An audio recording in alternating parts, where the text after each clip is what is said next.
The city of Santa Barbara, California is criminally prosecuting a landlord for serving an eviction notice.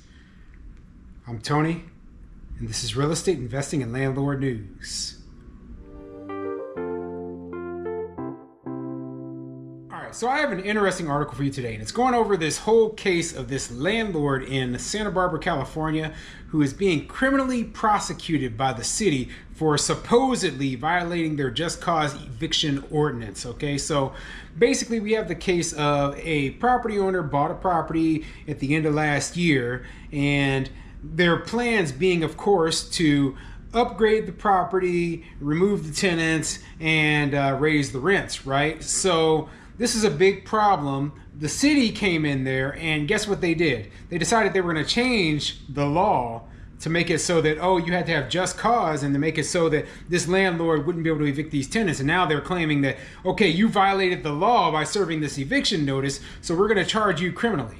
Okay, this is the most ridiculous thing I've ever heard of before, right? They want to punish the landlord, make it so the landlord cannot do renovations to a property that they paid for, and they want the tenants to be able to stay there and pay cheap rent forever. Okay, basically what they want is they want the landlord to permanently subsidize the housing of a bunch of people, and that is dumb. That is extremely dumb, and for a multitude of reasons. Do you really think a person would have bought the property if they didn't think they could make a profit on it? Of course not. That is the whole purpose behind buying the property. Now, I tell people, don't waste your time investing in a place like California.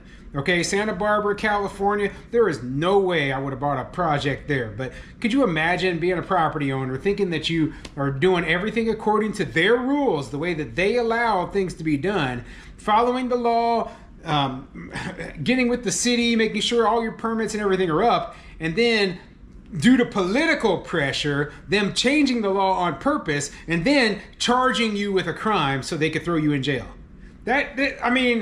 You see how they treat landlords. You see this. Yet people continue to invest in these stupid places. Okay, there's no reason to be investing in California like that. This is an idiotic story, and I had to go over it. I had to, because this is once again another highlight on the fallacies that people have when it comes to rent control law, when it comes to affordable housing, and when it comes to how landlords actually make money. Okay, they have no clue what any of this stuff is. The only thing they're really concerned with is my personal rent low? Yeah, your rent is low, but at what cost? And if the cost is, okay, you've got to live in a dilapidated, unsafe, obsolete property that hasn't been updated in 50 or 60 years and could possibly have fire and lead, mold, and all that crap because nobody can afford to repair it, then that's your problem. But not only that, but you're scaring away all the developers, you're scaring away all of the possible landlords, and you're making it so that affordable housing is a lot less available by passing these laws, by treating landlords in this manner, and you don't even realize it. Okay, you're just dumb. And they think that this, all their laws, all their rules are going to somehow help with affordable housing in a place as expensive as Santa Barbara. It's not. Okay, we know what is the solution to the problem. Okay, it's going to be, you have to increase the supply of housing, or you have to decrease the demand, or both, and that will bring prices down. That's it. That is the only thing. So before I get into the article, go ahead, hit the like, subscribe button, and leave a comment down below, and let me know what you think. Have you ever heard of a city changing the law just so they could stop you from doing something that was previously legal? Have you ever heard of a story like that crazy? But this is the sort of stuff we're seeing out of California, okay? And when I go through this article, and they have statements from the landlord's attorney, which is good, because normally we don't hear the landlord's side of the story. All we hear is the side from the tenant rights activists or from the tenants themselves. So anyway, let's get into this article. Let's see if we can clearly explain exactly what's happening. This article is coming from the Santa Barbara Independent, and it says, renters speak out on housing crisis as city presses charges on landlord. Isla Vista, West Beach residents struggle with displacement, rent hikes, and renovictions. So they think that, okay, the solution to the affordable housing crisis is going to be, okay, we're going to stop ren-ovictions. We're going to pass more rent control laws. No, that won't solve anything. So let's see what the article says. There's no question that Santa Barbara's housing crisis is characterized by a severe lack of affordable rentals and a massive backlog of new housing, forcing a crunch that has sent rent prices far beyond what working class residents can afford.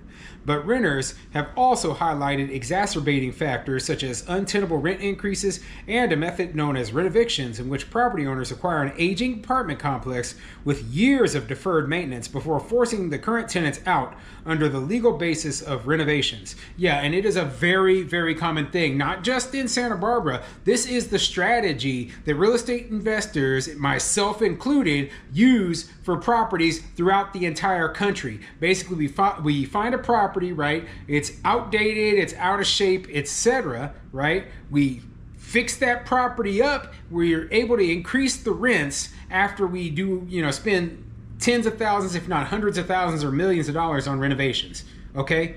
That is the real estate investing strategy that 90% of investors out there are doing. A lot of people, they're doing the work themselves. If you're a small mom and pop, you're out there, with hammers, swinging hammers and hitting nails. But a lot of the times you're hiring contractors if you're a bigger real estate investor, or if you're working on a large apartment complex like this. So you have a large apartment complex like this, tons of deferred maintenance. It might have a very high vacancy rate on top of that. So you might be like 30% vacant because 30% of the units are unlivable. Okay, and the real estate investor says, okay, I bought this place for, and this is just an example, okay, $10 million, and it needs $1 million or $2 million worth, let's say $2 million worth of renovations. So now you're all in for $12 million, right? So then after you do those renovations, you raise the rents on the leftover units and you refinance the place, or you sell it at that point, okay? And that's how you cash out.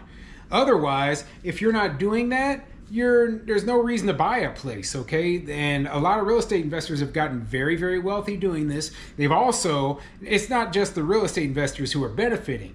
The local community benefits because you have this old, dilapidated, crappy apartment complex sitting there in Santa Barbara that nobody's put a penny into for 30 years probably, right? And it's a blight. It's a blight upon the community, and somebody comes in there, spends millions of dollars, fixes the place up, the whole neighborhood gets better. Not only that, but with the increase in rents, the quality of tenants who are living in the place is much better, which means the neighborhood will be safer, have less crime problems, it'll look better, it makes the city better overall. So what's the problem with this? Well, the tenants who are currently living there paying below market rents, they don't get to stay and continue to pay those below market rents. They have to go and find somewhere else to live. And that's unfortunate, but here's the question. Would you rather have this whole huge eyesore sitting in your city, destroying, slowly rotting your city away, right?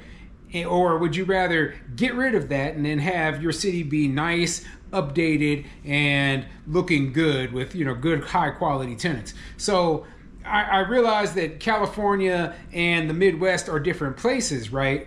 But, when I'm talking about, the places where I live and invest, if you let these apartment complexes go down so far, it just becomes a pit, like a bad neighborhood. And it's just toxic. It affects the areas around it, the neighborhoods around it. Everything slowly goes into decline, okay? And that's not what you want. That's not what you want. So real estate investors are honestly providing this great service. They're helping to improve cities. And what do we get? We get grief. We get grief. Oh, you're hurting people. You're taking away their homes. No, okay? The landlord in this story was following the law. And I'm going to explain exactly what it says here. So I'm going to have to skip down a little bit. And it says, fallout in West Beach. On April 24th, the Santa Barbara Tenants Union hosted a tenants panel on ren-ovictions in West Beach. Present and former residents of a 52-unit apartment complex, many of whom had lived there for years, spoke about their experiences since a new ownership group acquired the property in September of 2023. They described receiving confusing termination notices, harassment from new landlords, as well as offers of payment to relocate. Santa Barbara City Council members Oscar Gutierrez, Kristen Snedden, and Mike Jordan attended the meeting, each expressing support for the tenants. The 4 property owners declined repeated invitations to the meeting. So yeah, basically, new property owners came into this place, right? You know, they're doing the just what I explained, you know, the common renovation thing. But keep in mind that in California and Santa Barbara, they have rent control there. So one of the ways to get out of rent control and remove these rent control tenants is by doing extensive renovations. Now, they have a picture here of this property, right? And this place is in, I mean, it looks like a dump to me from this picture. I'll throw it up on the screen so you can see it, right? But looking at this dump, you would say to yourself, well, yeah, it looks like, even just from the picture, it looks like there's a lot of work to be done. And if there's a lot of work to be done, it is going to be very, very difficult to do that work when you have tenants that are living inside the building. So, you know, it seems like if they are coming in there, they're doing extensive renovations to this place and spending millions of dollars doing it, then they have to remove the tenants to be able to do it. And there is a provision of the law that allows that. But now, you know, of course, what are they doing? They're changing the law. They're changing the law so that the landlords can't do this. And then they're claiming that the landlords are violating the law so that they can throw them in jail. I can't believe the craziness that comes out of California. The property has been the center of a battle that spilled over to City Hall, which culminated in amendments to the city's just cause eviction ordinance earlier this year. Eventually, the city's attorney has pressed criminal charges against property owner James Peter Knapp of the Cotto Group. According to the city attorney's office, Knapp is charged with terminating tenancy without just cause, failure to comply with the city's just cause eviction ordinance, and failure to serve proper copy of permits. Assistant City Attorney Denny Way said each charge carries a maximum of 6 months in jail and a fine of up to $1,000. Yeah, so basically, you know, from what I just read, it says that they ended up amending the just cause eviction ordinance, basically so that this landlord wouldn't be able to evict these tenants. That's the whole purpose of them changing the law. And then after they amended the law, then they could criminally charge them. Okay? Give me a break. Give me a break, okay? I mean, it seems to me like this is constitutional. Like they're trying to entrap this guy. They're trying to trap this guy, and it's terrible. I absolutely hate when, you know, they politically motivated doing this stuff, right? I mean, come on, give me a break. So yeah, it says he could get 6 months in jail for each count or each charge and a fine of up to $1,000, which, you know, give me a break, okay? And now they have the statement from the attorney for this landlord group, okay? And this is what I want you to pay attention to, because this is probably closer to the truth than anything you'll hear out of the tenant rights groups, okay? They're full of crap. They lie. They're talking about, oh, the landlord's harassing them. Telling somebody that they are being evicted is not harassment. That is just telling them they were being evicted, okay? Anyway, let's see what the lawyer says. Knapp's lawyer, Robert Ferrazenda, an attorney who for the past 17 years has represented some of the region's large landlords, said that this is the first time in his career he has ever seen a landlord criminally prosecuted for serving an eviction notice. He said that his client had acted in good faith during the entire process, even consulting with the city attorney's office prior to serving the notices. Now that tells you something there, okay? That, remember, it is extremely difficult to remove tenants in California and in a lot of these municipalities. I'm assuming Santa Barbara is the same, right? So he contacted the city attorney's office to make sure he was doing everything right. And he was. But they still criminally charged him as though he is, you know, this evil guy. Give me a break. It appears the city is caving to the pressure of the radical tenant organizations to make an example out of my client, Ferozenda told The Independent.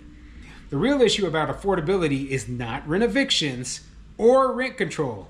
It is the draconian land use development policies of the city which have stunted growth and created a massive imbalance of supply of housing versus demand for housing. And, you know, he says a lot right there. Okay, he's like, these people, they're blaming rent-evictions, or they're blaming they're claiming that they need rent control, right? And that's not going to supply the affordable housing problem, okay? Or that's not going to help the affordable housing problem. The only thing that will, like I said earlier, increase the supply or decrease the demand, and that will bring prices down. So, you know, I guess if scaring all of the people out of the city makes it so that there's a ton of available units, I mean, I guess that would be a good way to decrease demand. Increasing supply would be building more. You know, I don't know. A lot of these cities are just built out. Maybe there's no more space. Maybe you should just face the fact that your place is just expensive and you just got to live with it, okay? I mean, I think about that kind of stuff all the time. Like, hey, you know, people aren't going to want you tearing down houses to build apartment complexes. This isn't New York City. This isn't Manhattan. And even in Manhattan, they've put a lot of limits on that kind of development, okay? So, yeah. Just face the fact that, hey, we're built out. The only way to build new housing now is going to be extremely expensive. And, you know, the rents here aren't never going to be cheap again. Okay? Never. So the people who need affordable housing are going to have to find somewhere else to live. That's, you know, if that's the truth that your city is facing, then so be it. But don't try to force affordable housing onto developers or onto people who don't really want it.